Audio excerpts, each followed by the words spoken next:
Olá, aqui é o professor Ari e hoje nós vamos fazer uma aula de isomeria geométrica, onde a gente vai falar sobre isomeria cis e trans. Bom, a isomeria cis e trans, ela funciona apenas em situações onde a gente tem duplas ligações entre carbonos. Olha só, se por acaso eu tiver uma cadeia onde eu só tenha simples ligações ou triplas ligações, não haverá nenhum tipo de isomeria cis-trans. Obrigatoriamente eu tenho que fazer numa situação onde eu tenha uma dupla ligação na cadeia e, se a cadeia for fechada, tem que ser um ciclano, ou seja, tem que ser uma cadeia apenas com simples ligações, certo? O que consiste essa isomeria geométrica? Consiste em imaginar espacialmente como que estaria a molécula, sendo que os dois carbonos com dupla ligação seriam a parte principal da molécula e tudo que tivesse ligado em volta dele seriam os grupos ligantes, certo? E, obrigatoriamente, os dois grupos ligados ao mesmo carbono têm que ser diferentes. Aqui a gente tem um exemplo, olha só, carbono, dupla ligação e carbono. Então, isso aqui é o núcleo da molécula, é a parte principal, certo? O I e o H, o Y e o X, eles correspondem a duas substâncias diferentes. Então, no mesmo carbono, X e Y têm que ser diferentes. Assim como no outro carbono, A e B têm que ser diferentes. Mas nada implica que A não possa ser igual a Y, certo? Não pode ser igual no mesmo carbono, tá? Em carbonos diferentes eu posso ter dois grupos iguais, sim, tá? Mas no mesmo carbono, apenas grupos diferentes, certo? Aqui a gente tem um exemplo, certo? Onde eu tenho aqui o meu carbono com dupla ligação em outro carbono, eu tenho hidrogênio e metil aqui, ou seja, dois grupos diferentes, e aqui eu tenho hidrogênio e etil, também dois grupos diferentes no mesmo carbono. E olha só que interessante, os dois hidrogênios estão do mesmo lado. Então, quando estão do mesmo lado, a gente diz que é cis. Quando estão do lado oposto, ou seja, estão transversais, os dois hidrogênios, está vendo aqui, ó? Os dois hidrogênios estão transversais, então é trans, certo? Por quê? Porque cis? Porque nesse caso, né, eles estão ao lado, um do lado do outro, certo? E aqui eles estão atravessando o plano, né? Atravessando o plano dos carbonos. Então, isso aqui é trans porque está atravessando, isso aqui é cis porque estão do mesmo lado do plano, tá? É desse jeito que funciona. E penteno, lógico, né? 1, 2, 3, 4, 5. Tem 5 carbonos, é pente. Uma dupla ligação, né? Então é en, só que está no carbono 1, carbono 2, né? Então pente 2 eno. Por isso o nome, né? Cis pente 2-eno e trans pente 2-eno, certo? Então lembrem-se, se os dois hidrogênios estiverem do mesmo lado, é cis. Se os hidrogênios estiverem atravessando o plano, ou seja, transversais um ao outro, é trans, certo? Bom, então aqui a gente só para complementar, né? Olha só, do mesmo lado vai ser sempre cis e do lado oposto, ou seja, transversalmente aqui vai ser trans, certo? É desse jeito que funciona, tá? Sem segredo. Bom, aqui a gente consegue ver o plano imaginário melhor, né?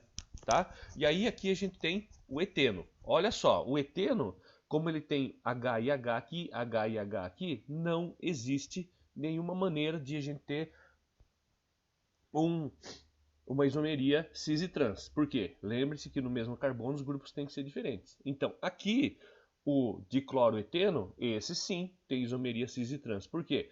Cloro é diferente de hidrogênio e cloro é diferente de hidrogênio. Nesse caso, os dois hidrogênios estão do mesmo lado, é cis. Nesse caso, os dois hidrogênios estão atravessando o plano, é trans. Desse jeito que funciona, tá? Não tem segredo. Bom, no ciclo é um pouquinho diferente. No ciclo, a gente tem que imaginar, no caso de um ciclo de 3 carbonos, né? Sempre os dois carbonos que a gente vai analisar estão um do lado do outro, obviamente, certo? E nesse caso, não precisam os três estarem fazendo a isomeria, apenas dois. Então eu vou analisar dois carbonos. Então, nesse caso, esse carbono, hidrogênio e cloro, esse carbono, hidrogênio e cloro. Então, nesse caso, eu também consigo fazer isomeria. Por quê? Se os dois hidrogênios estiverem para baixo, cis. Se os dois hidrogênios estiverem atravessando o plano, trans. Certo? Desse jeito que funciona no ciclo.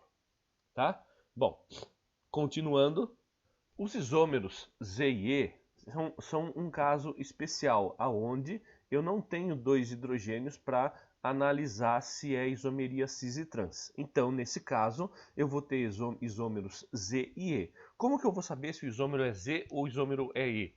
Bom, eu preciso analisar os números atômicos, certo? Então, fica fácil. O número atômico do hidrogênio é 1. O número atômico do cloro é 17. E se eu for ver o número atômico do metil, o carbono eu sei que é 6 e o hidrogênio eu sei que é 1. Então, se somar os números atômicos ali, vai dar 9. Então, automaticamente, os que têm maior número atômico são o cloro e o metil, certo? Se o cloro e o metil estiverem do mesmo lado, ou seja, na parte superior do plano, eu vou chamar de Z, certo? E se o cloro e se o metil estiverem do lados opostos ao plano, ou seja, transversais, eu vou chamar de E, certo? Por quê? Porque do alemão, o Z, que a gente lê zusammen, significa juntos. Então estão juntos do mesmo lado. E o E, que significa em alemão entgegen, significa opostos. Então significa que eles estão opostos. Então nesse caso, se os dois de maior número atômico estiverem juntos, vai ser Z. Se os dois de maior número atômico estiverem separados, vai ser E. Entendido? É desse jeito que funciona, tá? Mas o principal para a gente é a isomeria cis e trans. Isso aqui é só uma curiosidade que geralmente a gente não vê muito por aí, tá? Bom, aqui, quais são os compostos que apresentam isomeria geométrica? Bom, aqui a gente consegue perceber, né? Olha só, independente de ser cis e trans ou E e Z, certo? Só para a gente saber se é isomeria geométrica. Aqui, eu tenho hidrogênio e hidrogênio. Opa! Dois grupos iguais ligados ao carbono, então esqueça. No U1 não tem isomeria geométrica. O 2, olha só. Aqui eu tenho cloro, aqui eu tenho hidrogênio, aqui eu tenho hidrogênio, aqui eu tenho metil. Opa, são diferentes, não são? Hidrogênios aqui transversais, então aqui eu tenho uma isomeria, certo? No caso aqui seria cis. No caso aqui seria trans, certo? Seria uma isomeria trans. Aqui, nesse caso, eu tenho hidrogênio, metil, cloro e metil de novo. Opa! Aqui eu também tenho isomeria geométrica, certo? Só que nesse caso seria o quê? Seria E, né? Seria isomeria E, só para a gente não perder a... Né? E aqui na 4 teria isomeria? Lógico que não, né? Dois grupos iguais do mesmo carbono não teria. Então apenas apresentam isomeria geométrica o 2 e o 3, tá certo? Bom, aqui tem mais alguns exercícios que vocês podem fazer com calma depois para se exercitar, né? E só uma coisinha antes que eu esqueça. Vocês estão vendo esse ciclo aqui, ó? Esse ciclo com 4 carbonos? Então, no ciclo, quando tiver 4 carbonos, eu não vou olhar os dois carbonos que estão um ao lado do outro, e sim os carbonos que estão nos cantos opostos. Como esses dois cantos opostos aqui eu não posso ter isomeria, nesses dois cantos opostos eu posso, porque eu tenho bromo e hidrogênio, hidrogênio e metil. Então, nesse caso, eu tenho uma isomeria, tá certo? Então, quando eu tenho um ciclo com 4 carbonos, é desse jeito que eu olho, nos carbonos que estão opostos, tá certo? E bons exercícios. Espero que tenha ajudado a entender como que funciona a isomeria geométrica. Até a próxima.